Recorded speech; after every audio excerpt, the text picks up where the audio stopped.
तूर्त असं वाटतंय की मराठा समाजाचा विजय झाला असं वाटतंय, परंतु मला काही तसं काही पूर्णपणे काही वाटत नाही.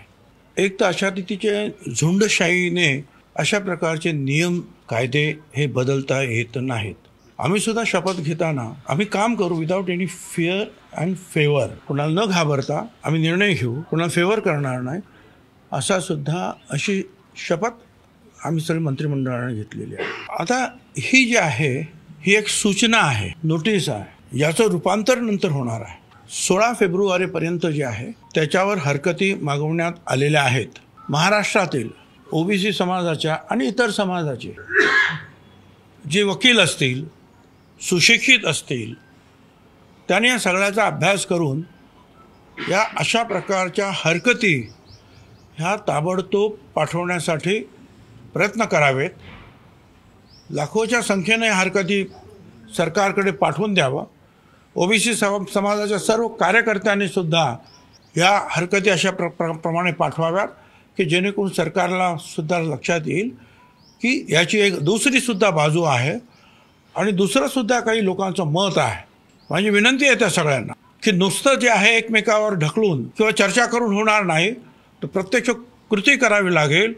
तुम्हाला याच्यावर हरकती घ्याव्या लागतील आणि आम्ही त्या हरकती आमच्या समता परिषदेच्या याच्यामध्ये तर त्याबद्दल आम्ही निश्चितपणे विचार करून योग्य प्रकारेच्या पुढची आम्ही कारवाई करू. एक आहे माझं स्वतःचं मत असं आहे की हे सगळे सोयरे जे आहे हे कायद्याच्या कसोटीवर अजिबात टिकणार नाही असं माझं मत आहे. यामध्ये मराठा समाजाला सुद्धा मला त्यांच्या निदर्शनास आणून द्यायचं आहे. हे ठीक आहे की तुम्ही ओबीसीच्या 17, 18, 19% जे काय आरक्षण शिल्लक राहिलं आहे त्याच्यामध्ये येण्याचा आनंद तुम्हाला मिळतोय, तुम्ही जिंकलात असं तुम्हाला वाटतंय. पण तुम्ही दुसरी एक बाजू लक्षात घ्या, या 17% आता जवळजवळ 80-85% लोक येतील. म्हणजे शेड्यूल कास्ट, शेड्यूल ट्राईब तर वेगळे आहेत, पण हे 54% आणि तुम्ही 20% जरी म्हटला तरी ते 75% हे सगळे जे आहेत एकाच ठिकाणी येते. EWS खाली तुम्हाला आतापर्यंत जे केवळ 10% आरक्षण तुम्हाला मिळत होतं की ज्याच्यामध्ये 85% आरक्षण, त्या 10%मधलं 85% आरक्षण मराठा समाजाला मिळत होतं, ते आता यापुढे मिळणार नाही. ओपनमध्ये जे उरलेले 40% होतं त्याच्यामध्ये तुम्हाला परत आरक्षण मिळत होतं, ते सुद्धा तुम्हाला आता मिळणार नाही. म्हणजे एकूण 50% तुम्ही खेळत होता. 10% EWS आणि उरलेले 40%, या 50% तुम्हाला संधी होती. ती संधी गमावून तुम्ही, आणि तिथे दुसरं कोणच नाही आहेत. त्या 50% शेड्यूल कास्ट नाही, शेड्यूल ट्राईब नाही, ओबीसी नाही, जवळजवळ 74% समाज हा तिथे नाहीच. त्या 50% फक्त मोठा मराठा समाज, 2-3% असलेला ब्राह्मण समाज आणि लहान लहान समाज, एखादा जैन वगैरे असे काय असेल तर, ह्या सगळ्यांवर आता पाणी सोडावं लागेल. आणि 17% असलेलं जे शिल्लक आहे त्या 374 जातींबरोबर जे आहे तुम्हाला झगडावं लागेल. तर ठीक आहे, ओबीसीचं आरक्षण त्याला धक्का लागणार नाही असं म्हणत बॅकडोर एंट्रीनं जे आहे तुम्ही प्रयत्न करतात, येतात, पण त्याच्यामुळे तुम्ही 50% जे तुमची संधी होती ती तुम्ही गमावून बसता, हे सुद्धा तुम्हाला विसरता येणार नाही. अनेक गोष्टी त्याच्यामध्ये आहे. जात ही जन्माने येते, ते एखाद्याच्या शपथपत्राने येते का, किंवा एखाद्याच्या ॲफिडेविटने येते जात बदलता येते. जात मुळात जन्मानं माणसाला मिळत असते. म्हणून असं जर कोणी म्हणत असेल की आम्ही 100 रुपयाचं पत्र देऊ किंवा असंच पत्र देऊ आणि आमची जात झाली, अजिबात हे होणार नाही. हे कायद्याच्या विरुद्ध होईल. आणि पुढे हे सगळेच जर असे नियम सगळ्यांनाच लावायचे तसं जर म्हटलं, दलित, आदिवासी यांना सुद्धा, मग काय होईल? मग दलितांमध्ये पण कोणी घुसतील, आदिवासीमध्ये सुद्धा कोणी घुसतील.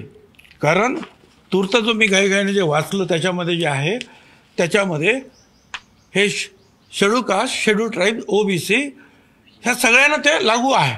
मग मला दलित समाजाच्या नेत्यांना सुद्धा, आदिवासी समाजाच्या नेत्यांना सुद्धा विचारायचं आहे की याचा काय पुढे काय होणार.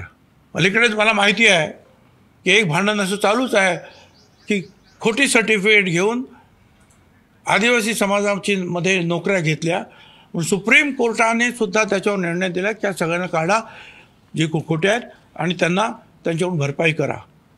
तो प्रश्न अजून सरकार सोडवता नाकी न येत आहे.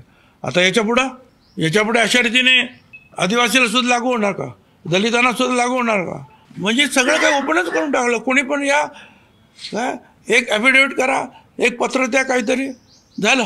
मला वाटतं हे सगळं जे आहे हा आयवॉश आहे. ओबीसीवर अन्याय केला जातोय की मराठ्यांना फसवलं जात आहे, याचा अभ्यास आपल्या सगळ्यांना करावा लागेल. सरसकट गुन्हे मागे घ्या.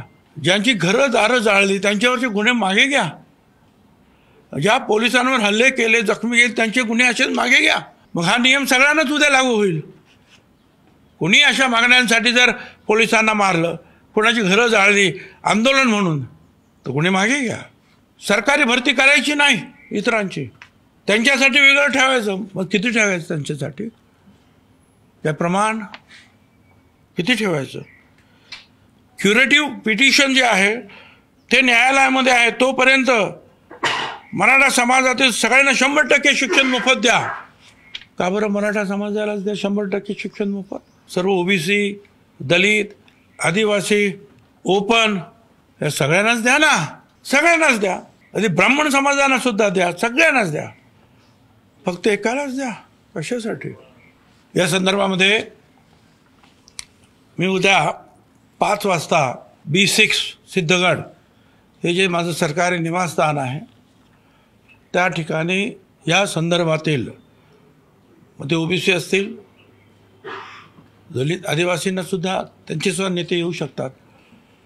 पण विशेषतः ओबीसी नेते ते कुठल्याही पक्षाचे असतील किंवा पक्षाचे नसतील, कुठल्या संघटनेचे असतील किंवा नसतील, त्यांनी कृपया पक्षाचा किंवा इतर संघटनेचा अभिनिवेश सोडून या कामासाठी कृपया उद्या 5 वाजता B6 सिद्धगड बंगला जो आहे त्याच्यावर यावं. आपण चर्चा करूया. याच्यामध्ये कुठल्याही पक्षाला कमी लेखण्याचा, जास्त लेखण्याचा असा प्रयत्न नाही. केवळ ओबीसी आणि ओबीसी या विषयावर आणि ह्या सगळे जे काही चाललेलं आहे याच्यावर पुढची काय कारवाई आपण करायची, काय स्टेप्स घ्यायचे आहे, काय वकिलांशी आम्ही अजूनही चर्चा करणार आहोत. आणि त्या संदर्भामध्ये मग आम्ही जो आहे उद्या एकत्रित बसून पुढचा निर्णय घेऊ. या संदर्भात कोर्टात लढाई लढण्याची काही आपली तयारी आहे? कोर्टात ज्या वेळेला हरकती वगैरे आपण देऊ त्याच्यानंतर सुद्धा अशा प्रकारचा जर काही नोटिफिकेशन जर झालं, हा ड्राफ्ट आहे, हा अध्यादेश तर नाहीच, हा नोटिफिकेशनचा एक मसुदा आहे. अध्यादेश ह्या कसला अध्यादेश? हा अध्यादेश नाही, हा नोटिफिकेशनचा एक मसुदा आहे. तो मसुदा 16 तारखेपर्यंत आपण सगळ्यांनी, बरोबर आहे की चूक आहे, जे काय म्हणायचं तुम्हाला चुकीचं असेल, ऑब्जेक्शन्स विशेषतः त्याच्यावर घेता येणार. त्याच्यानंतर मग शासन ठरवतं. ते जर ठरलं त्याच्यानंतर मग कोर्टात जाता येईल. तोपर्यंत आमचा अभ्यास सुरू राहील.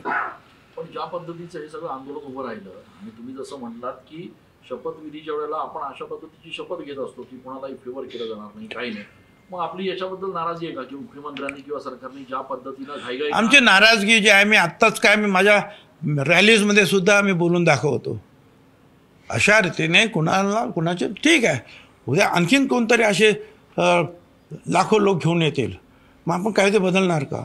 उद्या लाखो लोक घेऊन येतील, सांग आम्हाला दलितांमध्येच घ्या, आम्हाला आदिवासीमध्येच घ्या, आपण करणार का? हे सगळं जे झालेलं आहे, मराठा समाजातील सुद्धा जे विचारवंत आहेत, जे नेते आहेत, त्यांनी या सगळ्या गोष्टीचा विचार करावा की आपण या आरक्षणाच्या बाबतीमध्ये एका समुद्रात पोहत होतो.